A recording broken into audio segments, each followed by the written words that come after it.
I created Species Nutrition with one mission in mind: to provide bodybuilders and serious athletes with no-nonsense supplements that work.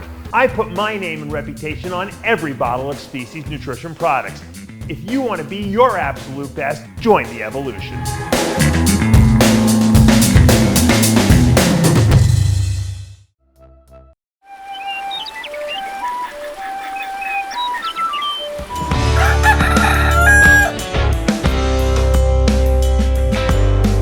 Welcome back to Muscle in the Morning. I'm Dave Palumbo, and today is Thursday, February 2nd, 2023. And let's find out what's going on in the world of bodybuilding and fitness. Normally, I'm not big on the attitude determines your latitude, happy-go-lucky, rah-rah-rah stuff. But now that I've seen this video of HADI Chopin hitting some dance moves before squatting a 6-plate drop set, it might be time for me to rethink my position. Even for someone like HADI, who we've seen move a ton of weight in the gym, hammering out a 6-plate drop set is something that feels like uncharted territory, which only further cements his status as one of the true freaks in bodybuilding. And when you consider the fact that at least a handful of his biggest threats are all heading into the tail end of their Arnold prep, and that he's out there maxing out the bar on a random Thursday in February, you can't help but wonder whether or not there's enough time on the calendar for anyone else to actually close the gap. Because if HADI comes back better than he was last year, it's probably game, set, and match for everyone else on the roster.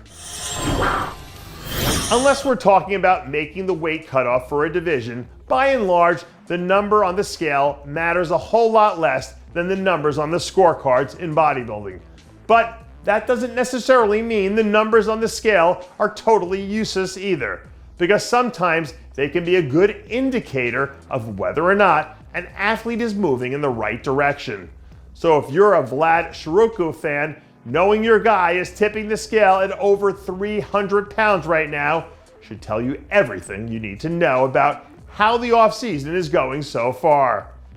This is probably the leanest that Vlad's ever been at this body weight, and the sense you get from people close to his team is that he's completely dialed into every facet of his program right now.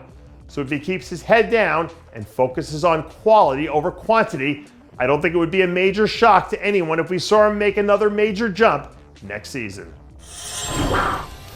Now, in all fairness to Vlad, sometimes making the jump is a lot easier in principle than it is in practice, because in reality, making that jump means that you're going to have to leap past guys like Nathan Asha. Earlier this week, Nathan posted his first true physique update since he underwent surgery to repair a torn bicep last year. And even though he isn't 100% there yet, we're definitely starting to see signs of Nathan rounding back into his old championship form. Back at the tail end of 2021, he strung together a handful of wins during what was probably the best stretch of his career thus far, as his placings are concerned. So if he can get back to being that guy by the time we get into the heart of the season, watch out, because he's good enough to be a top 6 Olympian when he's on his A game. And just in case you're checking in today for a little bit of leg day inspiration before you hit the gym, we've got you covered, because if you're a warm-bodied bodybuilding fan, it's impossible not to get fired up when you see James Hollingshead knocking out 600 pounds for reps on the squat. I know that he said he was planning to take the entire contest season off to focus on making improvements, but with the level of intensity that he's training with right now, I don't know how he doesn't get the urge to jump into something a little bit later in the season just to test the waters. Here's one of the few guys in open bodybuilding who consistently delivers that old school grainy super conditioned look when he's on stage. So if he adds a few more pounds of quality tissue to that, he becomes a handful for anyone to deal with, regardless of who else is in the lineup.